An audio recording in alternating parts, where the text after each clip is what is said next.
Liftoff will start in T-minus 10 seconds. 10, 9, 8, 7, 6, 5, 4, 3, 2, 1. We have ignition. It's time! 17 seconds from Game 7 or from championship number 6. Jordan open. Chicago with the lead. I've got a piece of it. It comes off. The Chicago Bulls have won their 6th NBA championship. Tying run at second, 2 out. Palmero over the head of Jenks. Uribe charges, throws, out! And the White Sox have won the World Series. To the far side around the 8-yard line to Hester.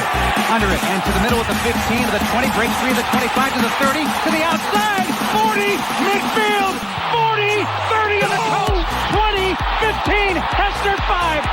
Touchdown!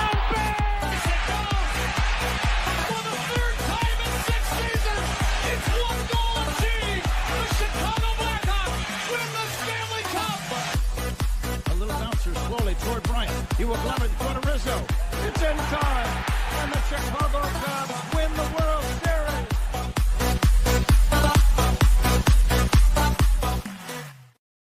What up, what up, what up? Welcome to Shawn and Maya in the morning on this Hump Day edition. Hump Day! Mike, guess what day it is? Guess what day it is? It's Hump Day! Welcome, Shawn and Maya, again on this Hump Day edition. Guys, listen, I'm your boy, the SuperBack, Shawn Sierra. I'm a little fired up. Thanks for tuning in. If you're watching us on Facebook Live, well, then I guess you found us on Facebook. And if you're not following us on Facebook, what? Come on, go to Facebook, type in Sports Zone Chicago, click the like button, and now you're following Sports Zone Chicago. Simple. But wait, there's more. Go to the show's page, go to Shawn and Maya in the morning, like that page as well. So not only will you be following Sports Zone Chicago, but you'll be following Shawn and Maya in the morning as well. If you're watching this on our YouTube channel, excellent! And if you're not subscribed to our YouTube channel, for real, come on, go to YouTube, type in Sports Zone Chicago, click the subscribe button, but also click the notification button. That's the little bell next to it, and that'll let you know anytime a show from Sports Zone Chicago is going live. Get it? Got it? Good. Now, if you're watching this on our mobile app, please don't tell me you didn't know we had a mobile app. Come on, baby. You got to keep up with the Joneses and them. So wherever you get your apps from, it doesn't matter whether it's iTunes or Google Play or Amazon or Walmart, Kmart or 7-Eleven or Zayre, Zemsky, Macy, Montgomery Ward, Woolworths, Weebolts, Goldblatts. It doesn't matter. You go there, you type in Sports Zone Chicago, you download it, you take us with you on the go. So not only do you get Shawn and Maya in the morning 3 days a week, not only do you get our other live shows throughout the week, and not only are they archived there like they are on Facebook and YouTube, but I'll give you a slew, and I mean a slew of articles thanks to my man Clarence Council III. Big up to Clarence for keeping you abreast of all articles Chicago sports related. Now, if you're watching this on a Roku channel, I like that kind of party, baby. And if you don't know, you better ask somebody. Sports Zone Chicago, we have our own Roku channel. So if you have a Roku television in the house, do us a favor. Download Sports Zone Chicago's channel to your television. Put us there next to the big boys, Netflix. Oh, Steve, we took that one out. Netflix, Hulu, Prime, HBO Max, HBO Plus. Paramount Plus, Stars. Man, Paramount Plus has a new season of The Chi. Man, I was so fired up to hear that The Chi was back on. It's actually on Showtime, but it's on Paramount Plus too. I guess they're partnering or whatever. But I have Paramount Plus. Man, that first episode was good. Woo, Charlie. If you watch the first 5 seasons of The Chi, you'll like, man, good stuff. Good stuff. I digress. Download it to your television. Watch it on a big screen. Hell, run a big screen, right, Mickey? Ficky, now.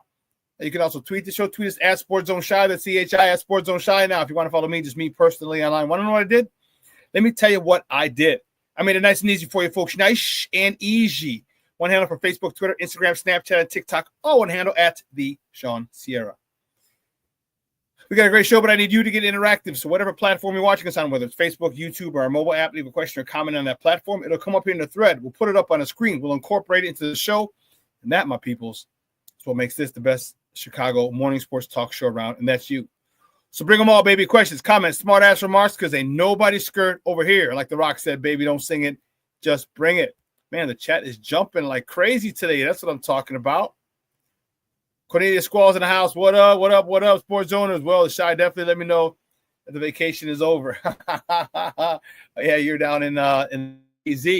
That's right. That's right. Shawn Walls, a hump day. What up? It's raining in the Shy. Yes, it is, sir. Yes, it is. It's a dreary day, but you know what? Always be grateful, people. All right? Let's always be grateful, because you're on the wake-up list. You could have been left off the wake-up list today. Okay?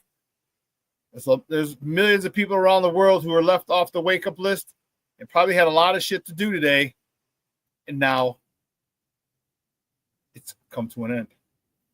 So be grateful. Attitude of gratitude. Foster Covers checking in. Says, good morning, sports owners. Hope everyone is well. I am doing well. Thank you for asking. Oh, snap. My man Plankster's in the house. Good morning, Shawn. Sports owners, bear down. Bear down. That's what we're talking about. Yes. Listen, I don't know a lot about a lot, but I do know this. More of the usual suspects will chime in as the show goes on. That, my peoples, I can promise you. Oh, my man, Herb Gonzalez. He said, good morning, Shawn. Since it's baseball season, I went and got some bud called Barry Bonds last night. FGB 247. Yes. Barry Bonds. That's hilarious. That is hilarious. I love it. And yes, FGB 247, 24/7, baby. Bump them inbred hillbilly mother hubbards. North of the cheese curtain. We got a good show. My man Adam Chalifoux is going to join us at the bottom of the hour. We're going to talk a little Bulls, talk a little NBA playoffs from last night, and I'm also going to talk a little WNBA with him as well. Talk about this Caitlin Clark and Angel Reese situation. It's just a shame. Actually, the Angel Reese situation, this one has nothing to do with Caitlin Clark. I said my piece on her on Monday, but now the WNBA is launching an investigation into some harassment and racial slurs being thrown at Angel Reese. And listen, are you surprised? They're in the KKK capital of the world, Indiana.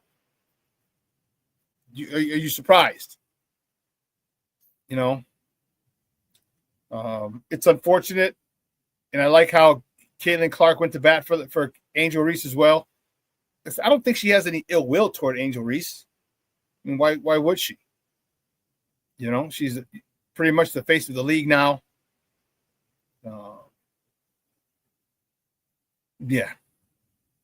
She didn't win a national championship, but she is the face. Everyone wants to see Caitlin Clark. Everybody wants to buy her jersey. Numbers are up because of her. All right, the 2 games against the Sky here in Chicago have been moved from a smaller venue, Wintrust Arena, to the United Center, the place where the Bulls play. All right, 20,000 strong. Okay. And the way she stood up for her and said, hey, listen, there's no place in this sport for that type of language and behavior. It was pretty cool. Caitlin said the same thing. But what are they going to do? I mean, they're going to try and find out who it was. I mean, I don't know if it's – I mean, you have to catch him because I don't think Angel knows the dude's name.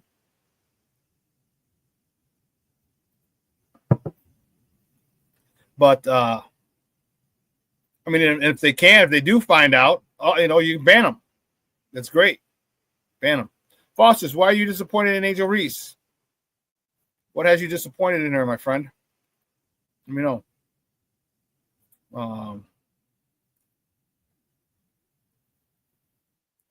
But yeah, that's that situation. And we have a lot of others. Man, we got a lot of stuff to talk about with Adam. And we have a lot of other stuff to talk about, you and I. All right? We have a lot of stuff to talk about. We got baseball teams in action. If you saw the thumbnail, pair of wins by Steve-O. It's not going to happen too often. Especially because my White Sox suck and they're not going to win very much. And then they got to win on the day the Cubs win. So, oh my goodness. Oh, did I forget that? Wow. I think I did. No. But let's get right to it because we have Adam coming up in like 10 minutes. So you guys know how we do. But do you want me to get into baseball? Do you want to do top of the morning topics at 10?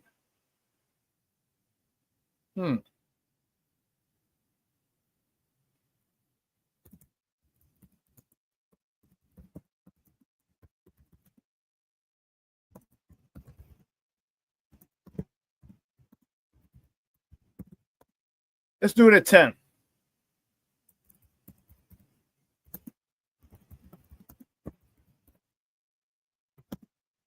Let's do it at 10.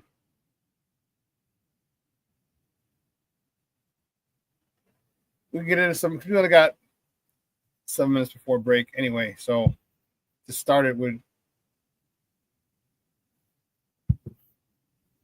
it'll be a little difficult to get it.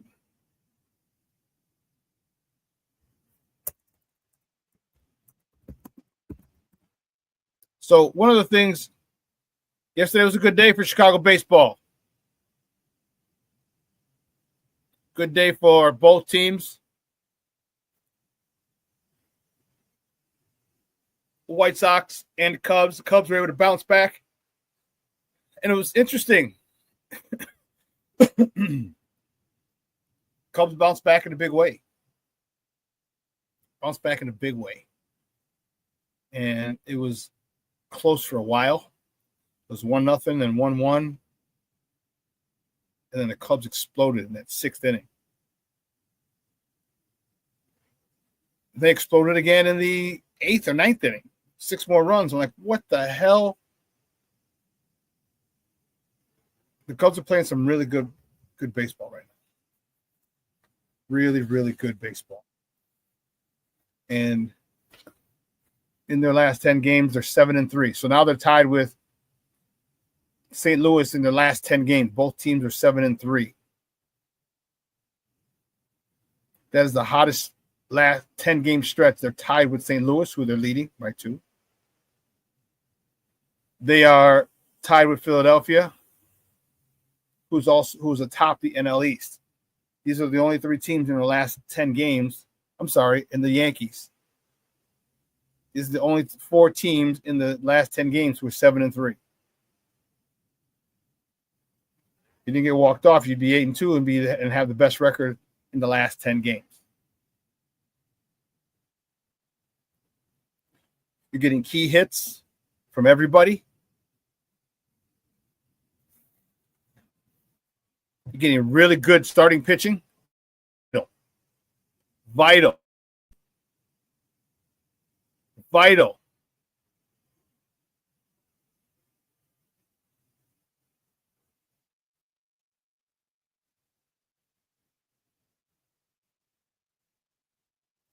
Oh, Foster, he says, big mouth, can't shoot, demanding, list goes on and on. Well, she's gotten better. I'm not going to say she's Steph Curry, but she's gotten better. That's for sure. Mr. Smokefella himself, but Ben Mull in the house. What's up, Papa? How are you? Thanks for tuning in. James Ford in the house. There you go, Papa. Thanks for tuning in, buddy. I appreciate you. Yeah. We got some Bears news. We have a lot to talk, man. I'm fired up. I'm sorry if you can hear I would assume it's an ambulance in the background because there's not there's usually not a lot of police action out here.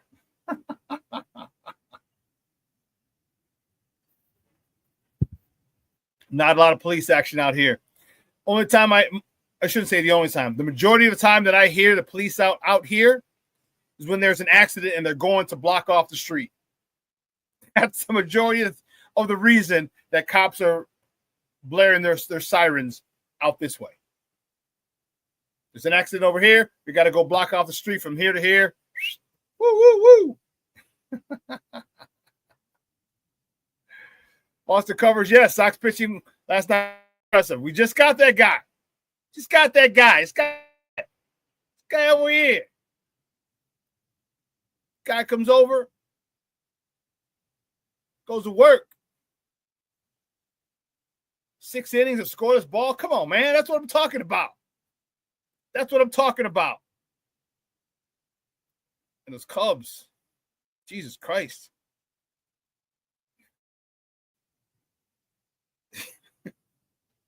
Jesus Christ. Cubs are good.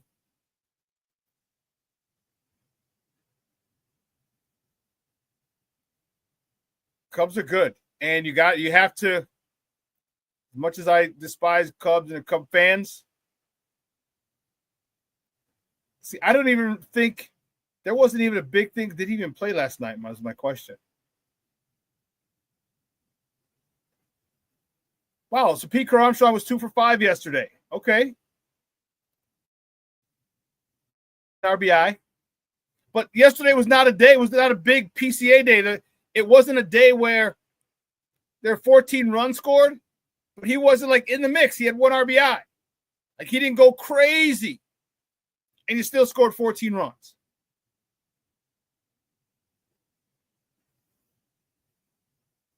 He didn't go crazy.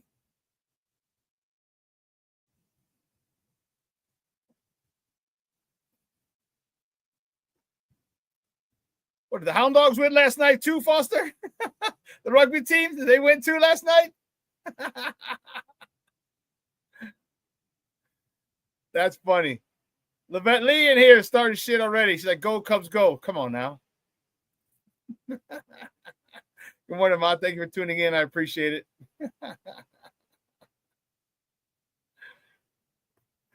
That's not so. That's funny. Do not blaspheme on here. Levette, do not blaspheme on here. But good day in baseball for us. All right. You manufactured a run. The White Sox. Cubs manufactured a shitload of runs. And they're both teams are going for the series win today. All right. You're both going for the series win. Sox at home, Cubs in the 305. For those of you who don't know, that's Miami's area code, 305. So I hate to mansplain because many people know that, but not everyone does. So I have to make sure that everybody does when I say the 305. Oh, I said, no, they didn't play because they're about to begin their season. Okay. All right, thank you. All right, Cub fans, stop fraternizing in the chat, psychos. Freaking psychos. Listen, let's take a quick break. Let me get the warden off the CrossFit.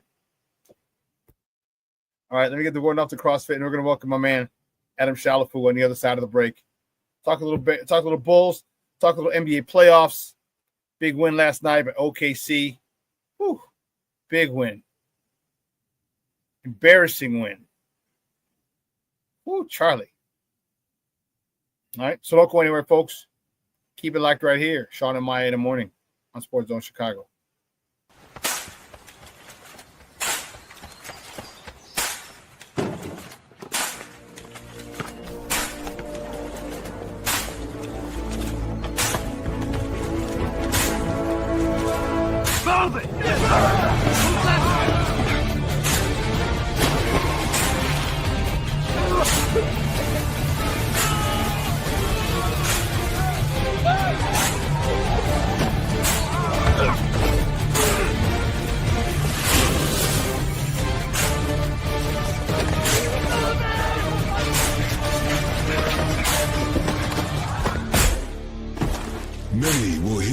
calling. Few will earn the title. United States Marine. The few, the proud, the Marines. Hey, it's your boy, the SuperBack, Shawn Sierra, and be sure to follow Sports Zone Chicago on all social media platforms, on Facebook, Instagram, and our Roku channel. You can find us at Sports Zone Chicago, and on Twitter, we are at Sports Zone Shy. Also, be sure to download our mobile app so you can take Sports Zone Chicago with you on the go.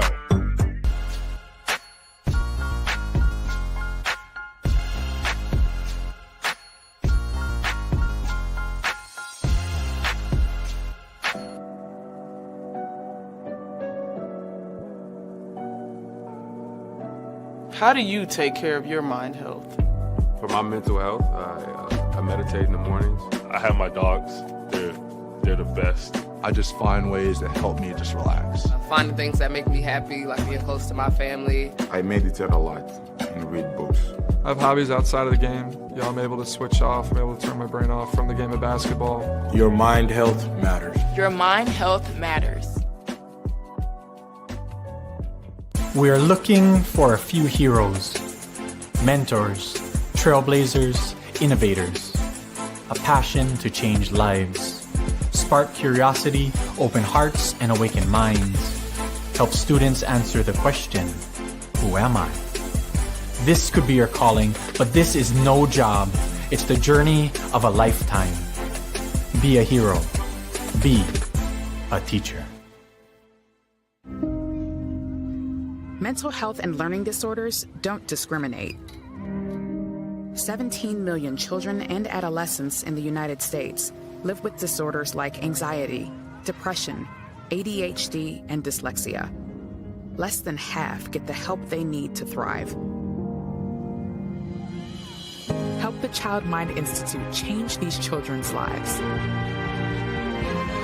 Visit childmind.org.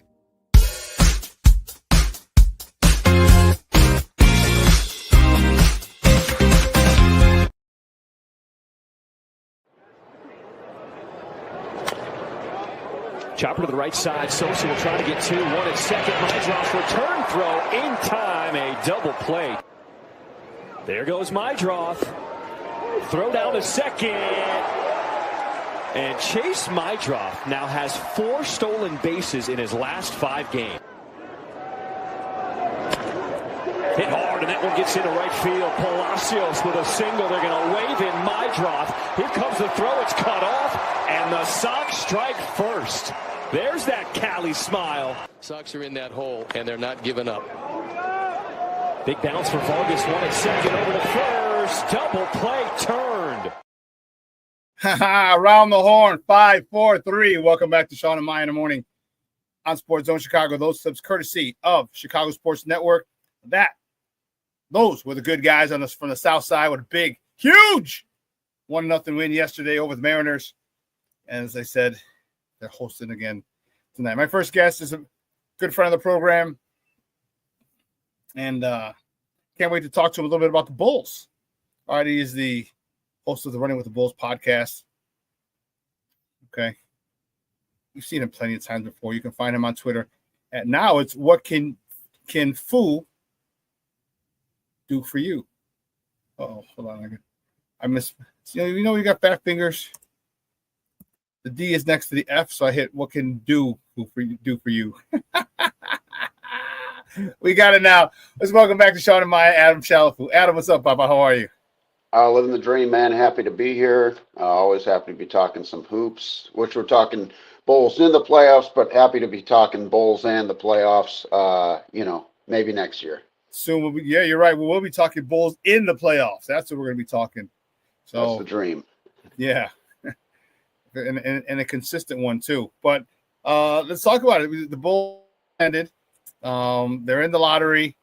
I had Fred Pfeiffer on the other day, and I'm going to tell you the same thing. I think it's rigged. I don't care what anyone says.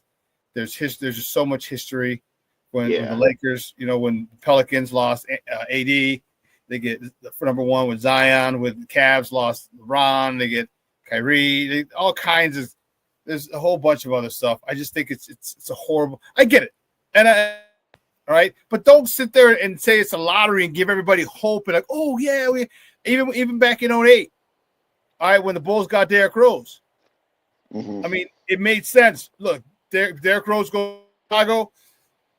I don't think they knew he was going to be as great as he was, but just the appreciation for Chicago and their hometown players, they knew it was going to be a match made in heaven, and they were right. Do you think it was rigged, or? I don't know. I remember listening to an episode of Jim Rome about like 15 years ago, and Jim Rome asked David Stern. Uh-huh. He asked him, "Hey, so was the '85 draft rigged?" And David Stern like said to Jim Rome, like, "When'd you stop beating your wife, Jim?" And I'm like, "Whoa," But it was like epic answer, and then it got like really uncomfortable, and I don't know, maybe that's a phrase, and I didn't know about the phrase. I guess it's a phrase, but like it is kind of like a trap question. They're never going to admit, yeah, we've been rigging the lottery, but like, yeah, you look at the history of it, and it's like it would be illegal if they were doing that. I'm pretty sure, but why? Why? Because it's their league. It's entertainment. Maybe it wouldn't, but like it definitely wouldn't be honest. Right. It certainly felt rigged. Like when I was watching the lottery and I saw and they're like, all right, the final four coming up after the break, and then when that first one, I think, was like Charlotte, they announced, I was like, oh yeah, this is something's fishy here. It just felt like, to me at the time, it felt rigged. Maybe it's not. But I mean, there's so much. There's the cold envelope conspiracy with Ewing. There's the, do you want to play in a cold or warm city with Shaq? Yep. There's the stuff with Rose. There's like, yeah, right after the Stars leave. Now, I really don't think that for this particular scenario, it's as crazy as I've seen some of the, conspiracy theorists on the internet will like, oh, they traded Luka Doncic for the Cooper Flag pick. It's like, no, Dallas still tried their best to make the playoffs. Like Anthony Davis, they rushed him back. He got hurt again. Kyrie was playing like more minutes than anybody in the NBA. Like they were trying to chase a title this year. And I think that, like, no matter what you think about that Luka Doncic trade, just from a pure basketball sense, if that team's healthy, they would have made a deep run in the playoffs this year with Kyrie and AD. So I don't go as far as to say that, they were like, hey, we'll rig the lottery for you if you trade Luka to the Lakers so we can have the next great Laker. I don't think it's that far down the rabbit hole. Okay. And I hope it's not rigged, but it certainly felt pretty fishy when, like Dallas, it's just so unfortunate. Like a team like Charlotte, it would have been great if he goes to Charlotte because that's a great basketball state, North Carolina. That could have been something that brings that team into the mix. Utah, they've been a team that's kind of been, I think, tanking. And it seems like the NBA kind of got wise to that as well. But like to have it go to the Mavericks, who were just in the NBA Finals, less than a year ago, NBA Finals, like Western Conference Finals, too, obviously. But to have it go to them, it's like, all right, I guess it didn't sit well with me. I don't want to like speculate rigged, not rigged, but I'll tell you what, I didn't like it, and the odds were astronomically against it. And when you look like how often does something with the odds so astronomically stacked against it keep happening. Like you look at the 1.8 for Dallas to get that pick and the 1.7 for the Bulls to get that pick with the year they got D Rose. Yeah. So that's what 2.5 out of 200 combined, and those just happen to happen. Like it did happen. It just the odds are extremely fishy. Yeah. Well, let's get to the team. So now I'll ask you, like I asked some other Bulls people that I had on, what name should we be looking for? Because we're at 12. Are there 12 game changers or franchise changers in this draft? I don't think so. I think there's only a handful or a couple. One of the guys that I would love to get is Maluak, the guy from Duke, but is he going to be there? That's the question. Names should Bulls fans be looking for and start researching, because people don't really know a lot of these college guys because they're one and dones, which is really screws up the college game. But that's another story for another time. Well, first of all, I want to say my apologies if I butcher any of these names, but I'll throw a few out there. One guy who could be interesting, should he fall, would be the Illinois guard Kasparis Jakashionis. Yeah, Jakashionis. Yeah, whatever he is, good at basketball. And I feel like, the front office seems to have a soft spot for some of these Euros. That could be interesting, much easier, much more familiar name. I'd be very interested to see, and I think he could be available, Jace Richardson, son of Jason Richardson. Michigan State. And he's not as big as his dad. He's not the dunker his dad was. He's kind of a smaller guard, but like a really good shooter. He was the only dude, it seemed like, on that Michigan State team who was really a dead eye from three, shot around 40%. They're going to want to add shooting. Maluak, obviously, somebody I would love for the Bulls to get. We talked about a few times, but I've seen certain articles saying like he could go inside the top 10. I'm seeing New Orleans could be someone who tries to go with him. They really need a center. Cole Knuppel, should he fall from Duke, would be great. And then who knows? This Igor Demin from BYU could be really interesting. A lot of size, another big guard. And so it's kind of like you wonder how they would use whoever they do get, because I've named a few guards here, and they have a lot of guards. But like when a guy's 6'9", and you consider how Billy has used some guys in the past, like if at times in the Donovan era they've had like a 6'4" power forward, and so maybe you want to get a bigger guard who's going to actually run some more forward. But we'll see. It's one of those things where I feel like more information comes out as we get closer to the draft and see a little bit more there. But I honestly think that they might just trade the pick when you consider where they're at as a team. They're good and they're young, but I could see them trying to package Vooch and that pick to try to get a player who might be a little bit more impactful now. Like we mentioned Sabonis, before. I don't know if they would do like Patrick Williams, Vucevic, and that first round pick for Sabonis, but if I was the Bulls, I would. I don't know if the Kings would, Yeah, get him off the freaking roster. Patrick Williams, yeah. That is.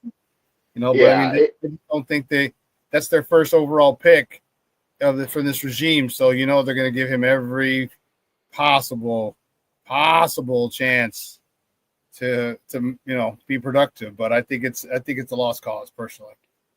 Yeah, he certainly has been big disappointment. I remember everyone's like, "Oh yeah, this guy's Kawhi Leonard." Is he?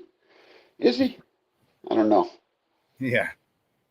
He's not even Kawhi Leonard when Kawhi Leonard's hurt. No, he's not even Shane Battier. So I would love Shane Battier. Shane Battier, wow. Now you're going back you're digging in the crates for that one. Shane Battier. I believe that was like the Marcus Fizer draft. I loved Battier at Duke, but that's good 3-and-D. And that's what they need Pap to be.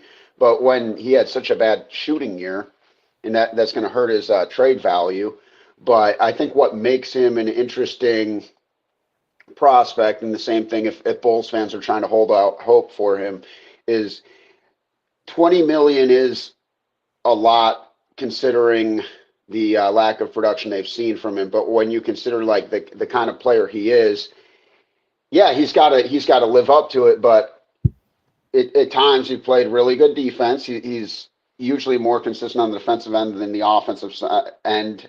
We've seen some of that athleticism. We've seen that he can be a good rebounder, switchable. So I feel like you got to like what you're seeing on the defensive end of the floor for the most part. In shooting wise, like he's been around 40% from three most of his career.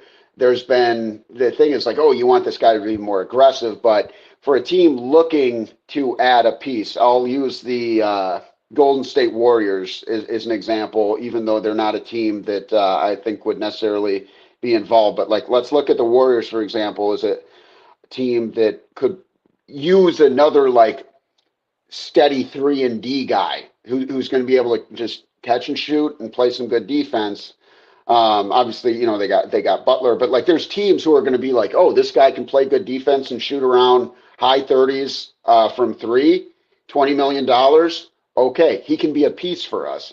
I don't think he's ever going to be a focal point, and I think that's where the disappointment comes in because the Bulls got him 4th.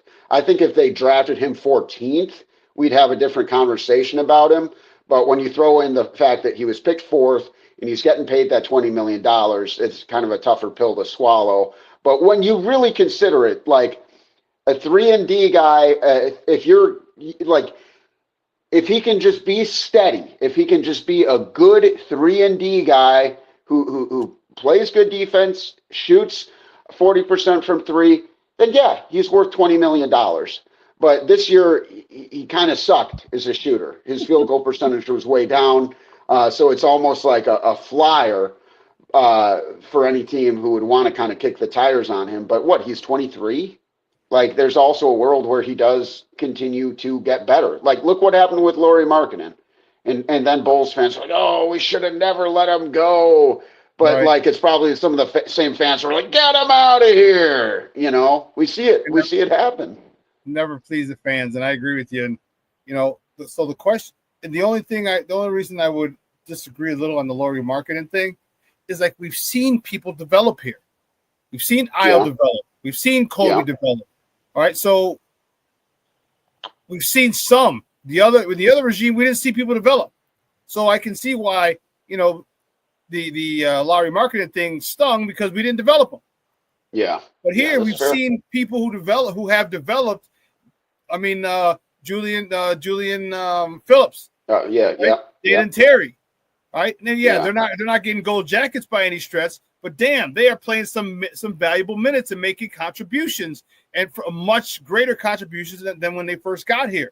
They're more mature, they're more relaxed, and we see the development with those guys. And with P. Will, or as my guy King Booker says, P. won't. We haven't seen it, and he's been given every opportunity. Yeah, I mean, I think that like, because there's so many. It was like, hey, well, wait till Zach and DeMar are gone, and they're gone now. And I was hoping he would kind of finish a little bit stronger. But yeah, he shot 40% from the field last season. That's not going to cut it. It's not going to cut it. 40% from the field? Yeah, 39.7. From the field. Not even from 40. The field. 39. Yeah. And like on his career, he's 45% shooter. He had a down year on offense last year, but it's just like you want to see a positive trajectory. And what's crazy is this dude has essentially been the same dude his entire career. Like here's rookie year, all right? 9 points a game, 4.6 rebounds, 39% from three. All right, that was 2020, 2021. This year, 9 points a game, 3.8 rebounds, 35% from three. And like on his career, 9.6 points per game, 39% from three. You know, like 4 rebounds, you know, close to a steal and a block a game, but never like there. Fifth year? Yeah, yeah. So I mean, it's just like he's not like, all right, dude, you're 23. Like I remember when I was 23, I was in college and I was playing intramural sports and I was dominating because I was 23 now.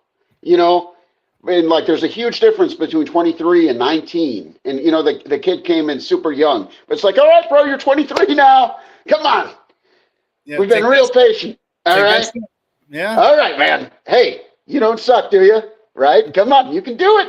Somebody's got to get in there and say, hey, buddy, we believe in you. Try to suck a little less this next season, all right? You know, and we'll see. We'll see. But it's like, yeah. And that's why I feel like he'd be kind of a tough piece to move, but golly, just the comedy of like, if the Kings just turned into the Bulls, like all of a sudden they got Patrick Williams, Nikola Vucevic, Zach LaVine, and DeMar DeRozan. Oh like, my God, that'd be hilarious. Oh man, yeah. Dude, Sacramento fans they'd shit themselves. They would be pissed. They'd be pissed. Oh, so Vlade Divac, he'd have to move back to Europe. What is your take on the Zach? You got me thinking Zach LaVine on the Josh Giddey situation. You think he's getting a 25-30 mil? And if you do, is he worth it? The kid's young. He's real young. Yeah, I think you have to. I think you have to. It doesn't answer the question.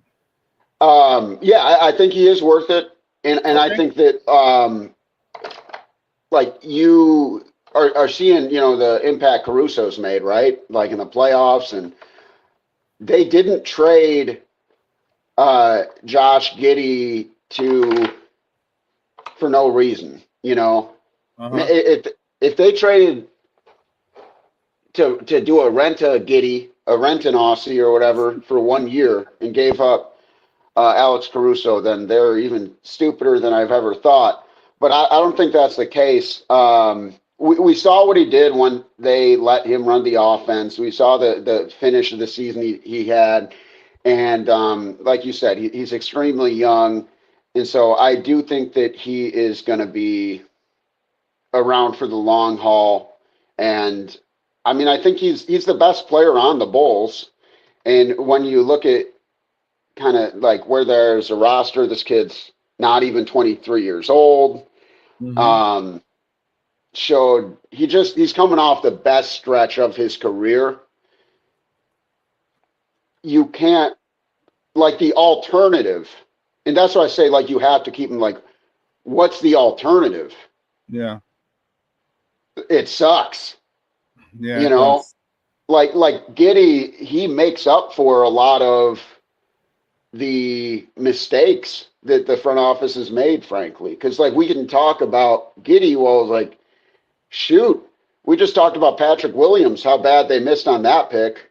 Yeah. Well, Giddey's younger, you know, and they both got a long road ahead of them. Like, as I've said before, this guy was the 6th overall pick in 2021. Like, this guy is just coming into his 5th year, and I think you have seen steady growth. He's gotten better and better every single year. He's increased his 3-point shooting percentage. He shot damn near 38% this year from 3. He started to kind of expand his bag. He took the most 3-pointers he's ever taken this year too. He started to kind of like make some step backs. He's really hard to guard in the post with some of those hook shots. He makes everybody around him better. I know it's a cliche, but if the Bulls are trying to, you know, think for the future, they absolutely cannot let this guy go anywhere else, because you're not going to find a point guard. And there's a chance that this guy winds up being better than LaMelo Ball, you know, and like LaMelo's got the brand name, but like I would rather have Josh Giddey at this point because he doesn't miss a ton of games and he's thriving here. And so, yeah, you got to re-sign him. You got to pay him what he's worth, and he's worth that money. He earned that bag. And when you look at it in terms of like, obviously he wasn't drafted by the Bulls, but yeah, you knew this kid was eventually going to get paid when he got taken 6th overall. It's more likely than not, eventually he gets his bag. So what, do we jettison any guards? Do we get everybody? Anyone out of here? I mean, you just talked about, we talked about Io, we talked about Cole, we talked about Josh, we talked about Alonzo. All right, we talked, and we didn't mention, but also there's Trey Jones as well. And, you know, his contract expiring, but still, you know, I mean, these are all players that, you know, we have on our roster currently. Who are we getting rid of? Because we can't keep all these guards, can we? Well, you know, I'm going to pull up some contract stuff for this next year. So Trey Jones, not necessarily back. You know, his deal's expiring. It doesn't mean he won't be a Bull next year, but you know, guys like coming off the books one way or another. Trey Jones, like I said, I think they'll bring back Giddey. Talen Horton-Tucker, it's like, do you consider that guy a small forward? Is he a guard? I mean, I think Kobe White's back. I think Lonzo Ball is probably back, but he's also a really interesting player. Should there be a team that's like we talked about that potential Sacramento trade, like Lonzo's got some trade value, weirdly enough, because he's on just a $10 million contract. I think that if he's around, though, he is going to be used a little bit differently. He's kind of a utility player for the Bulls. Like, he's a backup point guard, but he's also somebody that they run a little bit on the wing because his catch and shoot ability. And, you know, by kind of moving him around, it thins out that backcourt a little bit. But it does feel like somebody's got to go. Like Javon Carter, what are we doing with him? Ayo Dosunmu, like, well, you're pretty similar to Lonzo Ball, and maybe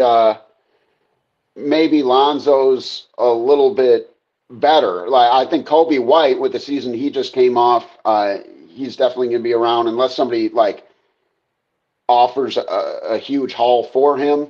Right. But I would say that like Trey Jones is probably the odd man out, just because he's a good player, but he's off the books, and they're gonna, I think, more likely gonna need to look at the front court and say, hey, we got to kind of balance this roster out a little bit. And I do think that there are some pretty realistic targets where they can kind of like improve some of their weak spots. Guard play wasn't really an issue for them this year. You could say that was like the only consistent bright spot, even some of those Lonzo Ball games. But we'll see. You know, I wouldn't be completely surprised if like Kevin Huerter winds up getting moved. Like I think the Bulls are at a place where they could make a lot of moves this summer, depending on just like what else happens around the league, who might be available via trade.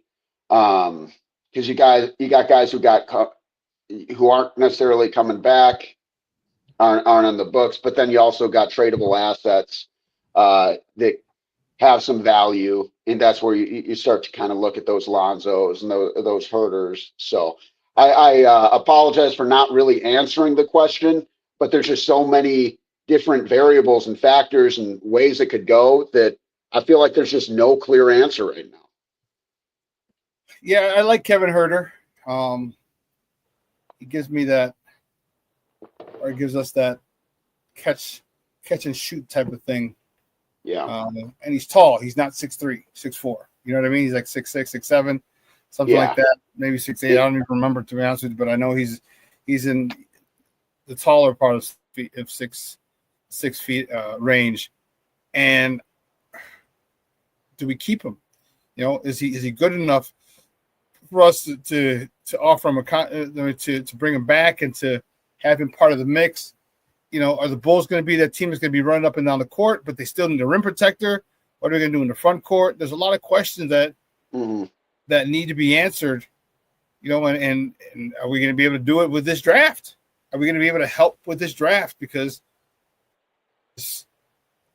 it sucks, not getting Cooper Flag, but we're picking 12th. If we would have picked 5th, different story. Yeah. Different story, but we're picking 12th, and that seems to be out of the range of game-changing players. Yeah, and you never know. Like, no one thought Giannis was going to be Giannis, No one thought Jokic was going to be Jokic, and obviously that's more – yeah, and that seems to be – and Jimmy Butler, right? Like, Taj Gibson. Like, you can find guys who are really good after the top 10 still. But, yeah, it's like you got to have a combination of good scouting and luck. And you look at the Bulls and you kind of wonder if they have either the last few years. So it gets real tough. But, yeah, Herter's on the book for the 25-26 season at $18 million a year. And I guess that's the value. Like, when I look at these numbers, I have to remind myself that, like, the cap grows every year, and like what's 20 million now versus what was 20 million 10 years ago. As far as like NBA talk, it's so drastically different. Yeah. And so I feel like Herter played a lot better, especially once he kind of found, because at the beginning, those first few games with Herter, I was like, I don't know about this dude. But he started to find his rhythm and kind of fit with the team. Yeah, he settled in. He was a lot better. But no, I'm looking at like Precious Achiuwa, who's not really getting much action in the Knicks series, but like that's a 6'8", good defender, good rebounder, can shoot a little bit. That's a guy who could be an important piece on the bench for the Bulls and make it where they're not stuck doing these, like having a point guard or a shooting guard. Like Ayo Dosunmu, how much power forward did he play last year? So I'm kind of looking at like guys like him. Obviously free agency comes after the draft, but like if they don't get a big, and even if they do get a big, maybe he's not ready right away. Like I'm looking at guys like Santi Aldama. I'm looking at Precious Achiuwa. I'd be interested even, in a wing like Gary Trent, but I think that there's dudes they can target, but right now the roster itself is so unbalanced. It's just so guard heavy, and I get they want to play fast, but I think and I've said this before, but like Bulls fans should look at the Indiana Pacers and you look at the last 2 years and what they did, because once they added Pascal Siakam, they got so much better defensively. And the reason I specifically say the Pacers, because like they want to play really fast. They have a similar offensive style. And it's interesting because like we just did our conference finals previews, and I took the Pacers to upset the Knicks, and I used the Bulls as an example of why. I said, like, look at what the Bulls did to force the Knicks out of the style of play they wanted to do. And the Bulls played the Knicks extremely tight, stole some games from them this year. The difference between the Pacers and the Bulls is you could say they're a little bit further along, where they added some of those key pieces where they have like Miles Turner, they've had for a while, but like they have their shot blocking center, not a great rebounder, but shoots the threes pretty quick for a big man. And then you got Siakam, who's like such a critical point because of he's a big man who kind of like can handle the ball. He's not going to run point, but we saw what he brought to the championship team and the kind of player he's been, really beginning with his heyday in Toronto there, but like an important veteran piece. But like the Pacers got better on defense and they got better at rebounding. And so they went from a kind of gimmicky, as the Bulls were called by Bill Simmons, gimmicky. The Pacers went from this gimmicky run and gun team that was going to beat you by just playing faster than you, forcing you to play at their speed and then hitting more threes than you. That's how they stole a lot of games. That's how they had a lot of their comebacks. But it is a little gimmicky. And once they are able to like actually add more defense and add more rebounding by shoring up some of that front court and maybe moving off some of the pieces who are a liability on the defensive side, then, you know, things can change in a hurry. And that's where I think it's at, because like I understand all the frustration Bulls fans have and wanting things to be better, faster. But like when you look at the situation right now, the Bulls could do something right this summer where they are a lot better last year. They could, in theory, I don't expect them to get Giannis because I don't think they can afford him, you know, but I think that they can make a play for somebody who's going to be a difference maker. So we'll see. All right. One way or another, they got to fix the front court. Adam, great stuff, buddy. I appreciate it. Do me a favor before you go, let everybody know where they can find you and your work online. I appreciate it. Thank you. Yeah, Running with the Bulls podcast, anywhere you listen to your podcasts, Apple, Spotify, you name it. And, yeah, what can Foo do for you on Twitter?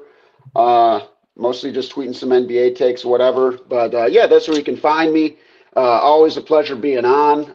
Go give our conference finals episode a listen. And hope you enjoy it. If you're enjoying the show, tell a friend, tell a friend. And, Shawn, thank you for having me on, my buddy. Adam, great stuff, man. We'll talk soon. Thank you. Thank you. All righty. Guys, it's Adam Chalifoux from Running with the Bulls. We're going to take a quick break. On the other side of the break, we're going to get into our top of the morning topics and get into some Bulls talk. Some Bears talk, excuse me. All right, so don't go anywhere, folks. Keep it locked right here. Shawn and Maya in the morning on Sports Zone Chicago. Hey, it's your boy, the SuperBack, Shawn Sierra, and be sure to follow Sports Zone Chicago on all social media platforms, on Facebook, Instagram, and our Roku channel. You can find us at Sports Zone Chicago, and on Twitter, we are at Sports Zone Shy. Also, be sure to download our mobile app so you can take Sports Zone Chicago with you on the go. Time out. How are you feeling right now? Happy? Excited? Angry? Overwhelmed? One of the best things you can do for your mind health is to name what you're feeling. It can sharpen your awareness and help you talk about your feelings with someone you trust. Here are 3 questions to ask yourself. Where are your thoughts right now? In the past, the present, the future? Do you notice any sensations in your body? Is your heart beating fast? Is there a flutter in your stomach? Or are you fully relaxed? What do you need right now? Time with others? Time to yourself? Remember, there's power in this awareness. So find ways to identify what you're feeling today.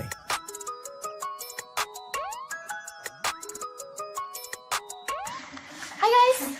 Hey. Hi, Megan. Hey, Jessica. Megan, you're a tramp. Brian Fitch told me you guys made out. Everybody knows. He said your breath smells like garbage. And he almost puked. He says you're the most desperate girl he knows, besides your mom. How many boyfriends does she have anyway? Lots? Your makeup makes you look like a clown. That zit is huge, zit face.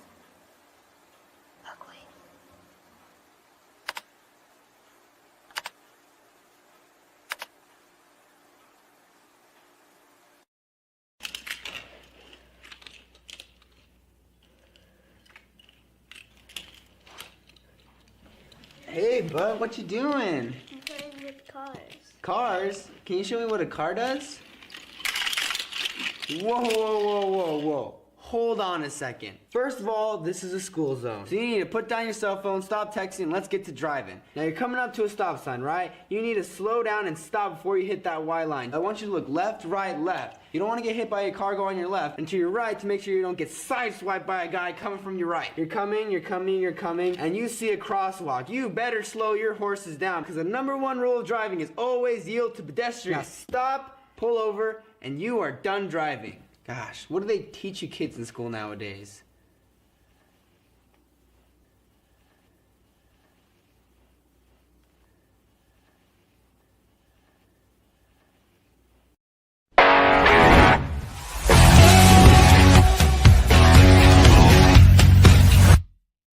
Kid's got a heck of a beard growing. Nicely done, kid. Happy birthday. Turner out to right field. Sanchez on his way back at the warning track. He jumps. He dropped it. Turner to second, slides it safely. When the Cubs got 4 back last night. Looper to center. Trouble. Falls in for a base hit.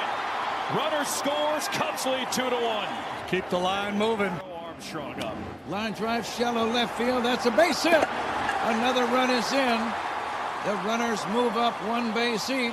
Pete Crow Armstrong delivers. Sitting and looking for much, much more. Hit right side. Shoots into right field for a base hit.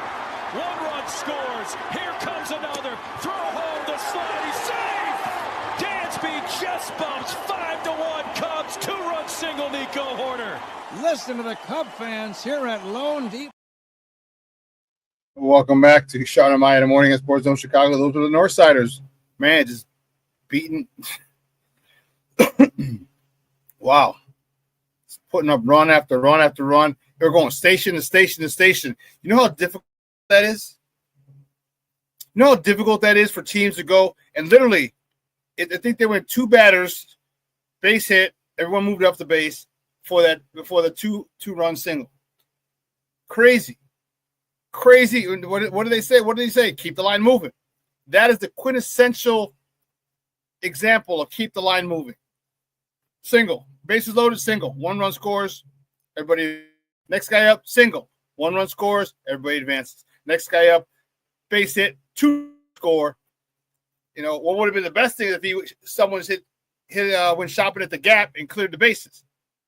But the Cubs are on fire, man. Cubs are on fire. Now he looked like I thought he was too, but he went around the tag. I was like, oh, at first I thought out, but on that second the second angle, he went around and tagged the base. He avoided that tag by the catcher. Yeah, manufacture runs.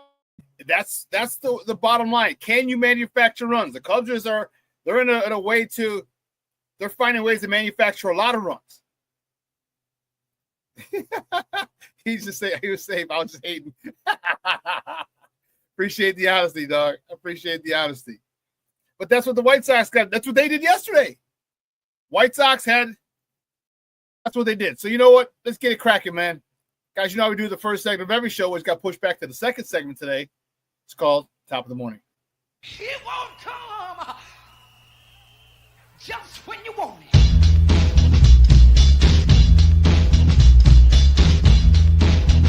Top of the morning to you. Top of the morning to you. First top of the morning topic. Which way do we go? Which way do we go? Which way do we go? Yeah, here we go. Start off with these jamokes. Cubs. Woo. Cubs laid the smackdown on the candy asses of the Miami Marlins, 14-1. Jameson Taillon, he got the win. He's 3-3 on the season with 7 innings of scoreless baseball, 4 hits, 1 earned run. So it wasn't scoreless, my bad. 7 innings pitched, 4 hits, 1 earned run, 3 walks, 2 punch outs.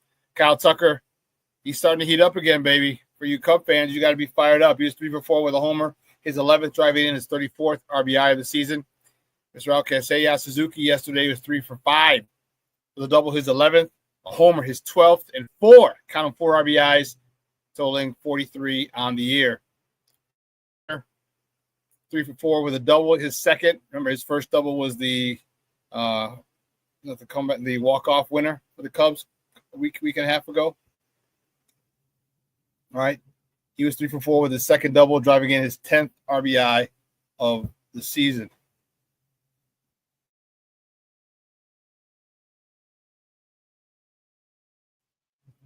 Next top of the morning topic, the Cubs finished their series with the Marlins today. First pitch is early. Remember, they're on the East Coast. They're an hour ahead of us. First pitch is at 12:10 p.m. Central Time. You can catch that game on the Marquee Network or listen to it on their flagship station, 670 a.m. The probables for today's game, Cade Horton, who's 2-0 with a 6.00 ERA going up against Max Meyer for the Fish.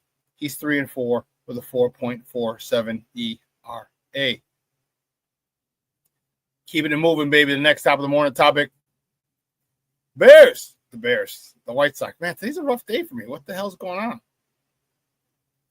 The White Sox beat the Mariners 1-0. Newly. Can I just tell you, this guy just came over like 2 days ago. They acquired this guy, Adrian Hauser. He was signed before Tuesday's game. Wow.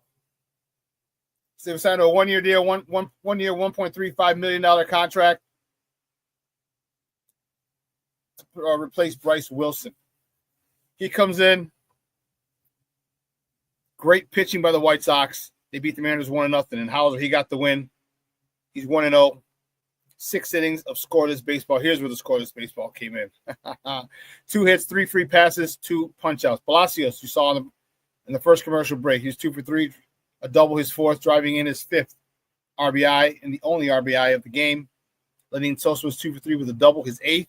Chase Mydroth was 2 for 4 on the night. Keeping it over the next top of the morning topic, the White Sox host a rubber match of this series today. Not tonight, today.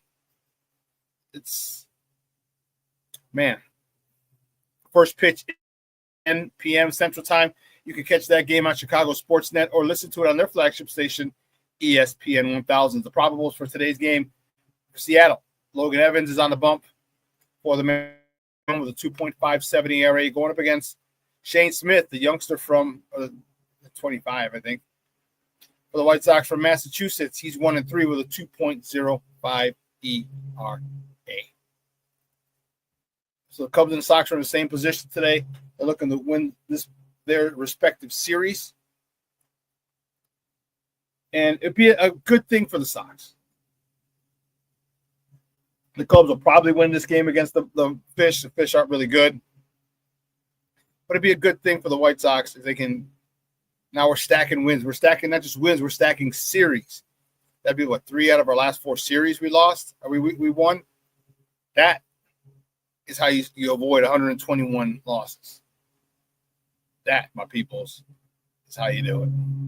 Next top of the morning topic is definitely want your opinion on this one. Give me some feedback, baby. The NFL owners unanimously, every single one of them, voted to allow the NFL players to compete in flag football in the 2028 Summer Olympics that will be held in Los Angeles. One of the stars, A.J. Brown from the Philadelphia Eagles, said he would not participate. Said it would be too close to training camp, and he wants to give everything he can to the Eagles. He wanted to keep the main thing. The main thing is exactly what he said. According to Patrick Finney in today's Chicago Sun-Times, he says, at the Olympics, which will run from July 14th to July 30th in 2028, will feature 6 national teams of 10 players each. Each country will be allowed to select no more than 1 player per roster. NFL training camps typically begin the last week of July.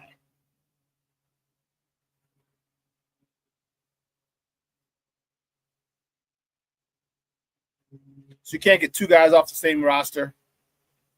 But I think it's cool. I think it's really cool, and I think it's awesome because there's something about winning the World Series, Something about winning the NBA title.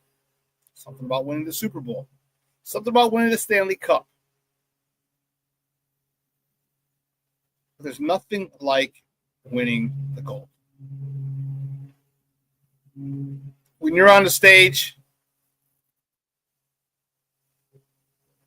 in your red, white, and blue,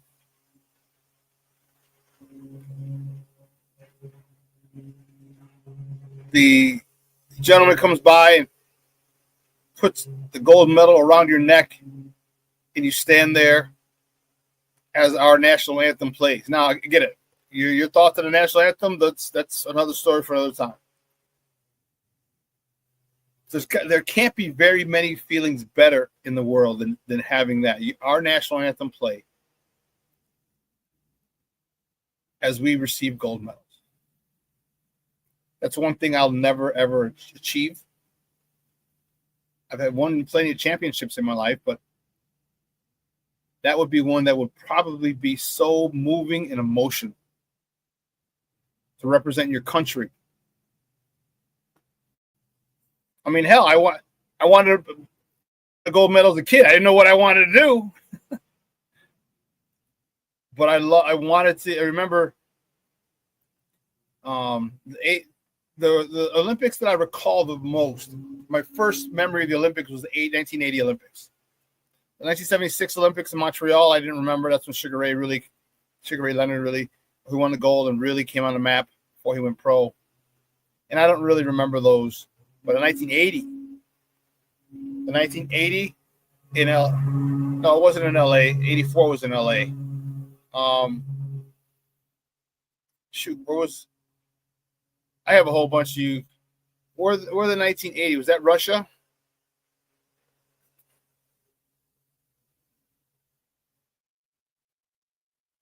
Or the 1980 Summer Olympics? Let me see. If anybody knows, let me know. Steve-O, if you know, let me know where the 1980 Summer Olympics.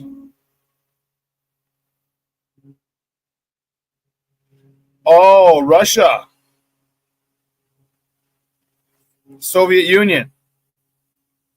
That's right, the boycott. That's right. Okay. So I remember that. Yeah, we didn't go. So in the 84 then that was in LA. Carl Lewis won like 75 gold medals. That was crazy. Flojo was 92. But that was my first recollection of the Olympics. How great would it have been?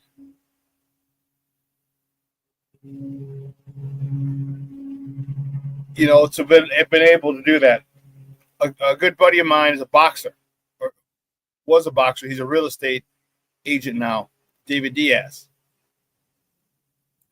He was a gold medalist in the Olympics, and then went light, or the middleweight or light featherweight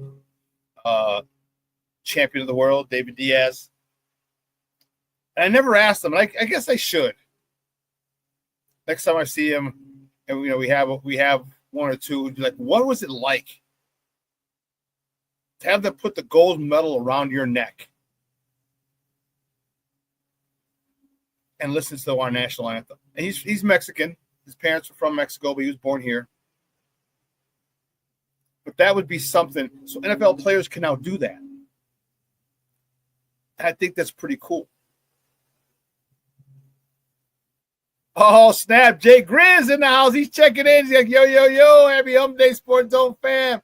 SuperBack, what's up? What's up, Jay Grizz? And don't even talk shit about this weekend. I don't even want to hear it. I don't even want to hear it, bro. Before you even go there, before you even start, I'm jumping the gun. I didn't want to hear it. Let's keep it moving. Maybe the next top of the morning topic. Chicagoland's very own. Oh man, shoot. Matas Buzelis was named to the NBA All-Rookie second team. Man, just think if he would have played more.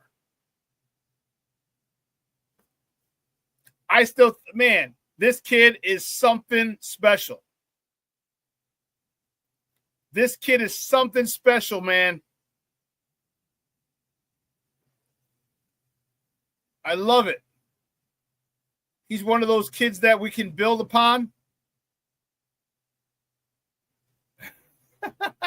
You're a fool, boy.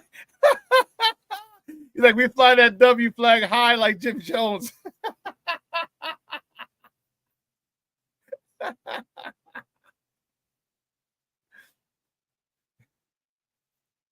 Who cares about your stupid Cubs?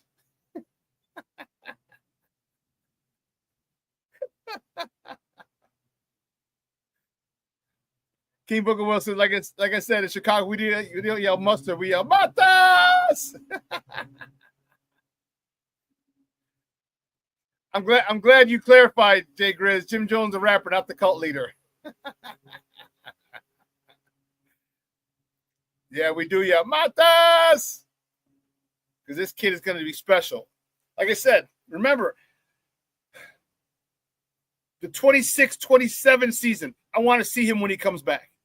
I want to see him after he's been in the weight room, not after this offseason. I want to see him a little bit in the fall, how much he's been in the weight room. But in 26-27, when he's added another 10, maybe 15 pounds, so he should have 10 to 15 pounds this offseason, add another 10 to 15 pounds next offseason. And the attitude that mug has, Lowry Marketing 2.0. But happy for this guy. How he felt to us, I don't know, but God was looking down on us when we got Matas Buzelis. So congratulations, young man. Kid from Hinsdale, Chicago Bulls fan, growing up. Drafted by the Bulls, named to the NBA All-Rookie second team. Incredible, incredible accomplishment. The next topic, the sky. According to in the subtitle, I apologize for the landscapers. According to Jason Leisure in the Chicago Sun-Times today, the Sky season opener against the Fever down in Indianapolis was the most watched WNBA broadcast in ESPN history, with an average of 2.7 million people. Said the viewership peaked at 3.1 million people. That's crazy. And they caught it. They got it. They were able to. They were able to catch some drama. They were able, and I'm happy for it. I'm glad Angel Reese, and I know it seemed like she was jealous or whatever, but the fact that she went after her, it kept interest going. Now, you mean to tell me people are going to want to see their next game? Come on, man. Folks in Chicago aren't going to want to fill the United Center when they come to town, when Indiana Fever come to town? Hell yeah. Follow the money. It's all about the money. I get it. The basketball is good. Indiana's much better than us right now. We're still trying to figure things out. We got a new coach, new system, new players. But hopefully by the time we play them in a couple weeks, we'll have our act together soon. Because people are going to tune in just to see Caitlin and Angel Reese if anything pops off again. That's how we are. That's how fans are. That's how fans are. Jay Grizz, don't come here and play with my emotions like that, bro. He's like, man, if we can land Juju next draft. Do not play with my emotions like that, dog. Juju, Angel, Camila Cardoso, Van Lith. Don't play with me like that, dog. Don't get me all fired up. This is unfortunate. Next topic, staying in the WNBA. The WNBA is looking into allegations of harassment and racial slurs directed at Angel Reese in Saturday's season opener. And I talked about this. I touched on this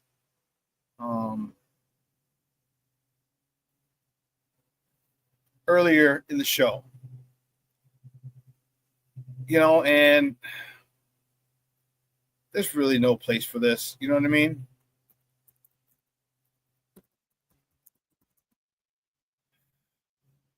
But what do you expect? All right, you're in the KKK capital of the world.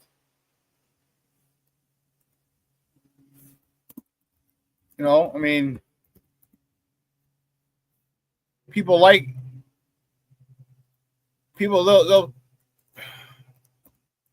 fans will tolerate black players because they're playing for their team. But man, there's quite a bit of animosity. If they weren't playing for their teams, man. So the WNBA is looking into this. And I mean, what are they going to do? Are they going to find it? I hope they're able to do something. Well, what would they do if they find out the person who did it? Ban them? That'd be appropriate.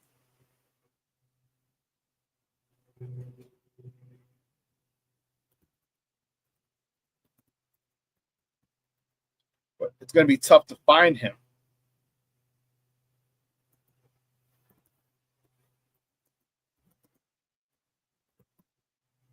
It's interesting.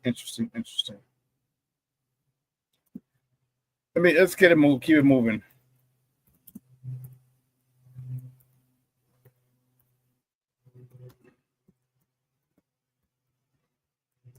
I had to do this. Next top of the morning topic. Man, this was huge. Joe Tunney. Bears free agent guard they traded that free agent. Bears guard they traded for. Who's on the last year of his deal. He's extended. They extended him. Let me take this down for a second. He was supposed to be making $16 million a year, but they did away with that and they paid him this year plus 2 more years. So these next 3 years he'll be getting. It'll be 3 years and $51 million over those 3 years. And he's guaranteed $33.5 million. I like this signing a lot. Because I like what it does. It stabilizes, and I know he's 32 and whatnot, 32, 33, 34. But it gives you a winner. It gives you a winner on that offensive line. He has 4 Super Bowl titles under his belt. Played with Tom Brady, played with Patrick Mahomes. He blocked for Tom Brady, blocked for Patrick Mahomes. Maybe the top 2 quarterbacks in the history of the NFL. Going to bring some stability to that offensive line. There's some youngsters on there. Even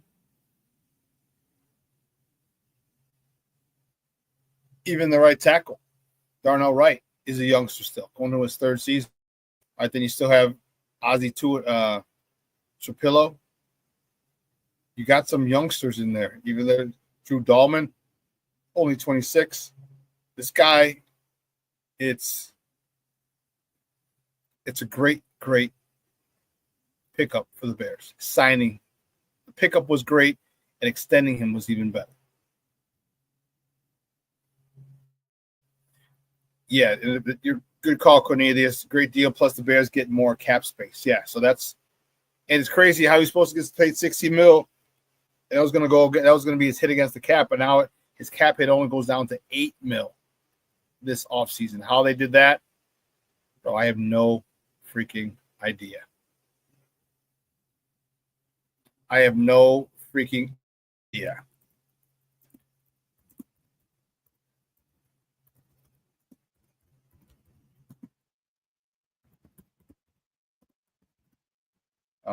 Check this out.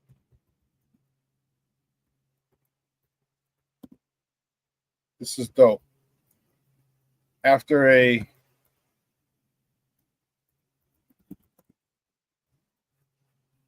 crappy weekend, this was good news to hear.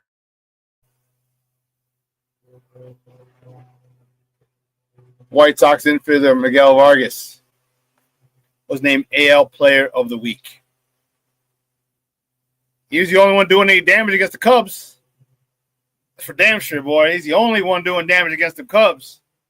Jesus. But congratulations to him. Congratulations to Miguel Vargas for being named American League Player of the Week. This next one's a little sad.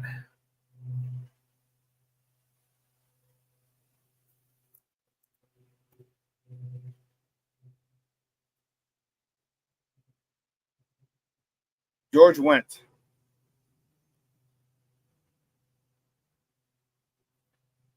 Famous actor in Chicago, and George passed away. You know George Wendt? He was known from Cheers,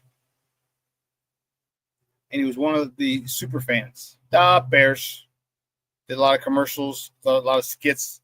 Started on Saturday Night Live, but they did a couple commercials and promos for the NFL as a super fan. And it was, when I heard it, it hit home.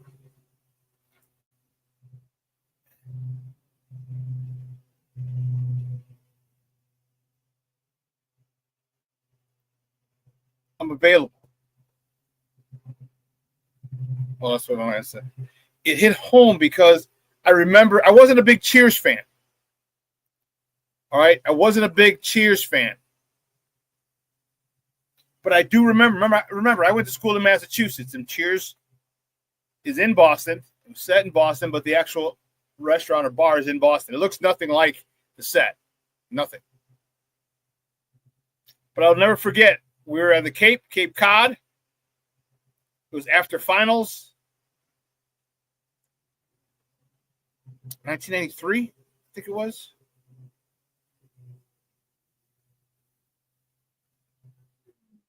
And some guys got a house, and they watched the last episode of Cheers. I'm not even going to. A lot of guys on the team watched the last episode of Cheers in a house, drinking, getting hammered. And I remember I always loved Norm. Who didn't love Norm? Who couldn't love Norm? We all know a Norm at our place, at our spots to go drink. We all have our own Norm.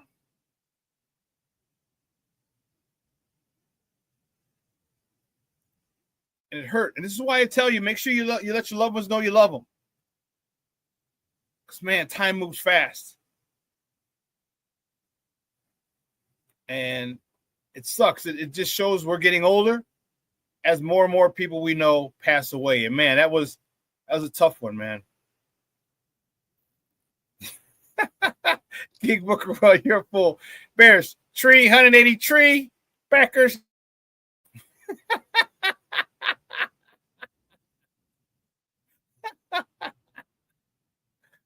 Who wins in a fight, Ditka or Hurricane? Ditka.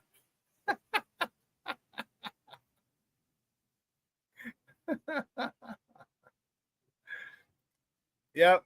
Rest in peace. Superfan Bob. Norm.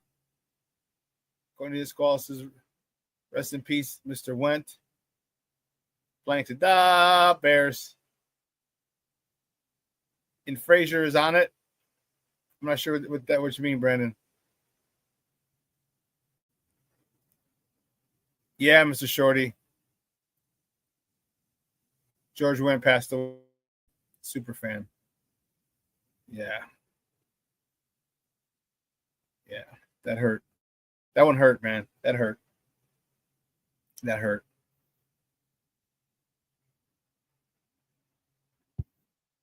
Such a lovable character. And so yesterday, this is how, you get nostalgic. Okay? And yesterday, somebody on Twitter, whoever it was, did I mine? Let me double check. I put on Shawn Sierra Sports as well as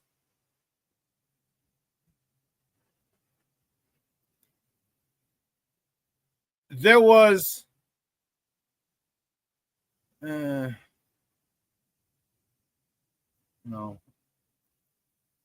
Home. I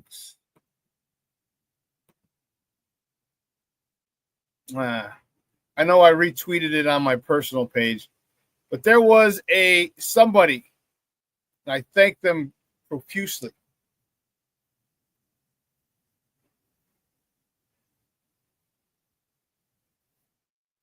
that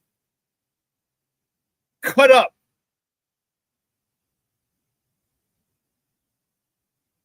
every single time that scene happened. Every single time he walked into Cheers, he walked in like, no! And either Sam or Coach or Woody would have a question for him. Like, hey, how we doing? How we doing, Norm? The one I always remember is like, how's it going, Norm? It's a dog-eat-dog world. I'm wearing milk bone underwear.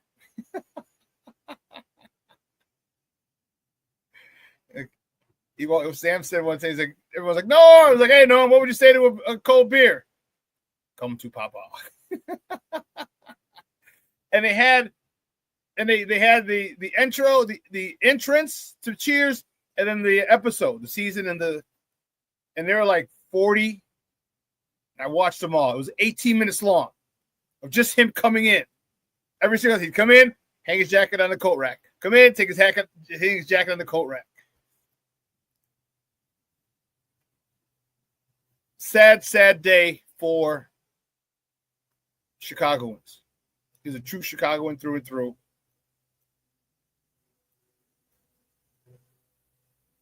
And it's unfortunate. It's unfortunate.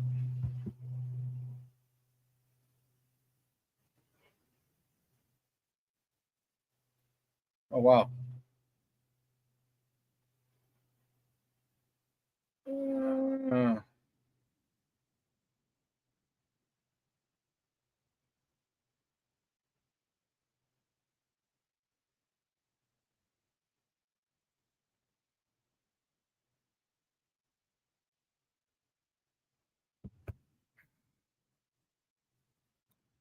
And the last top of the morning topic.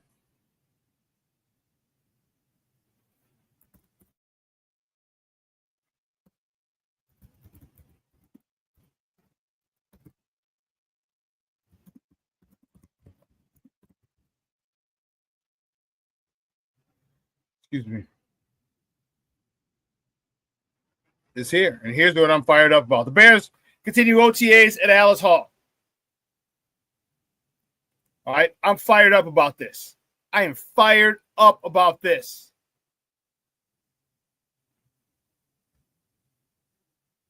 I think it's still voluntary right now, but I think there's going to be a huge, huge percentage of the players showing up, if not 100%. Okay, new coaches, new system, new staff.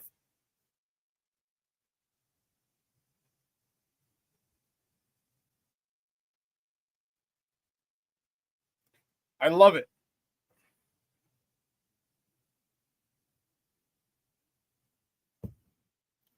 I'm anxious to see if we can take this whole organization to another level.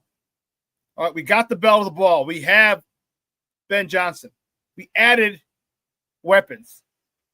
We added Luther Burden. We added JonahJackson. We added Drew Dahlman. We added Joe Tooney. We added Colston Loveland. We added Ozzie Trapillo. More help for the offensive line. We added Grady Jarrett. Help on the defensive line for rotational purposes. We added Ode Odebango. Hope I didn't butcher his name. As a pass rusher. We added Eric Bieniemy as a running back coach. We added Antoine Randall as a wide receivers coach. We added Dennis Allen as a defensive coordinator. We added Al Harris as a cornerbacks coach. We added great players to this and coaches to this organization.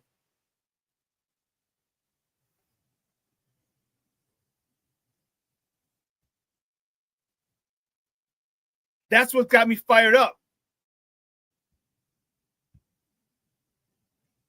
Because there was a very wise man who once said, coaching matters. I don't remember his name. The very wise man he was said, coaching matters.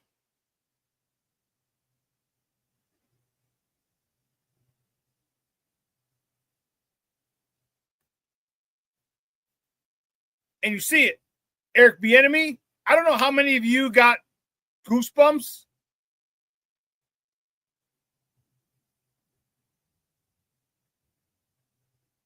I don't know how many of you got goosebumps, but I did.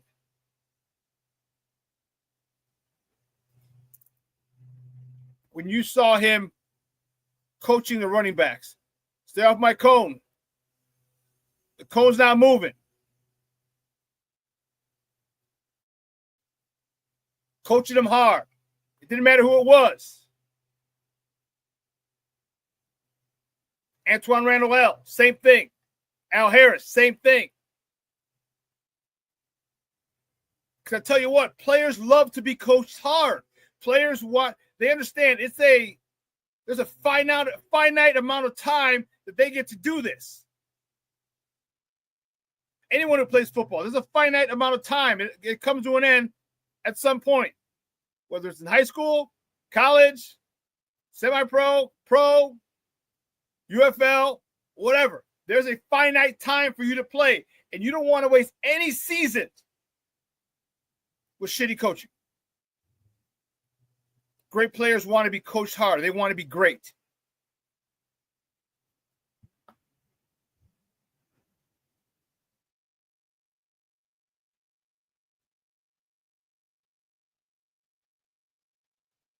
Oh, Adam Schefter saying the final vote. Final vote on the proposed ban of the tush push were 22-10. At least 24 votes were needed to ban the tush push. So the tush push is still in play. That is literally came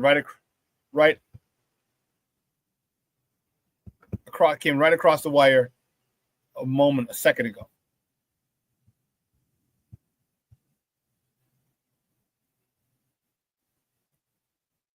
But I'm looking forward to this. There should be a big improvement. And I don't want to say 12 games they're going to win.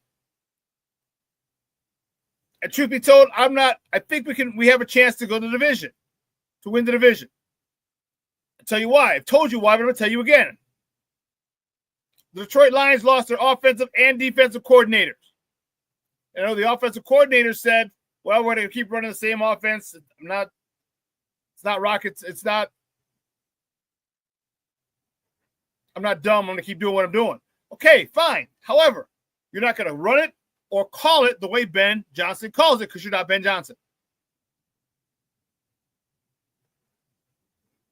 They lost their defensive coordinator, Aaron Glenn. So the defensive scheme is going to be different. Their philosophy is going to be different. The way that defense is called during the game is going to be different. There's a lot of adjustment that needs to go on up there in Detroit. Minnesota, they're starting their first year. Their quarterback who's making his first NFL start in J.J. McCarthy.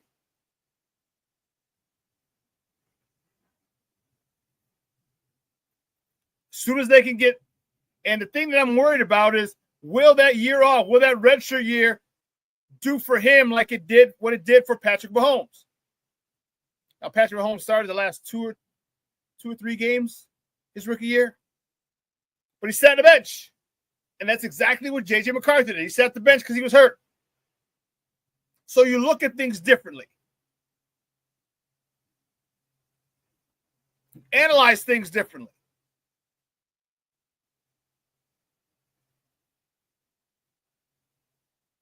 And Green Bay, Jordan Love likes to throw the ball to the opposing team often. So there's a good chance that we can compete for the division. How soon does Caleb pick up the offense? How soon does the rest of the offense pick up the offense? How soon can Caleb and his receivers get on the same page? Because there's a lot of moving parts. And the sooner the better. The sooner the better. King Book of World, they'll find out. he says folks in Detroit really think that losing their coordinators won't matter. They'll find out. They will find out.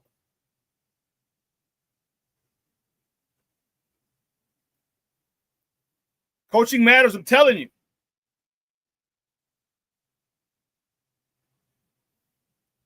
So we have a shot. I'm not guaranteeing that the Bears win the NFL this season. I'm not guaranteeing that at all. I'm saying the opportunity is there for us to take it. Oh, it's there.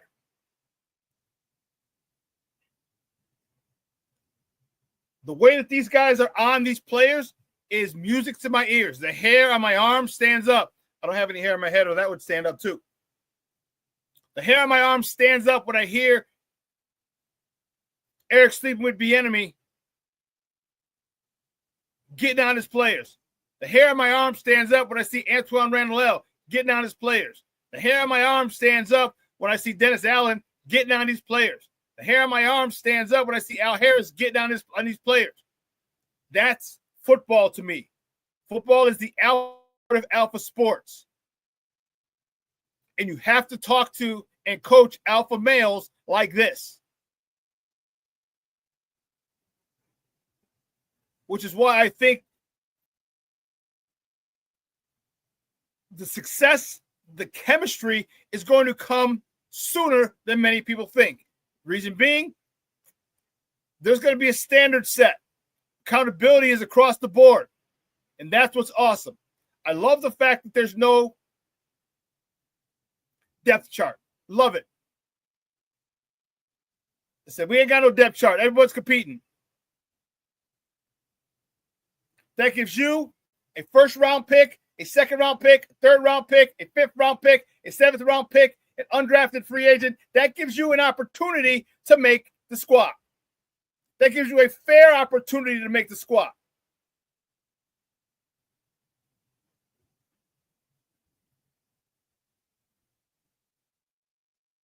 They drafted you. They signed you for a reason. They went out and said, hey, we're not drafting you. I need you to come sign with us this after the draft. They wanted you there for a reason. They feel you can help the team. Now show them.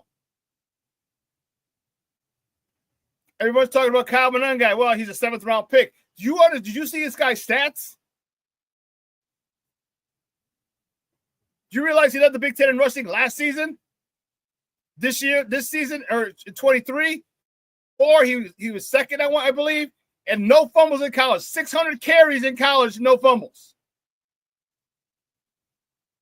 Watch this guy. Watch his film. Watch how he doesn't go down on first contact.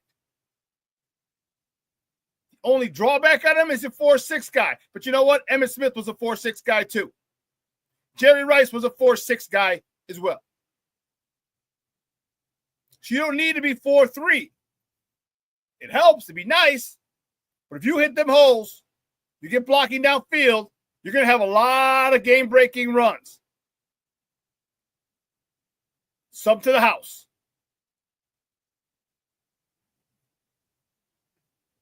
Colston Loveland, I can't wait till it's not going to be available until probably training camp because of his shoulder.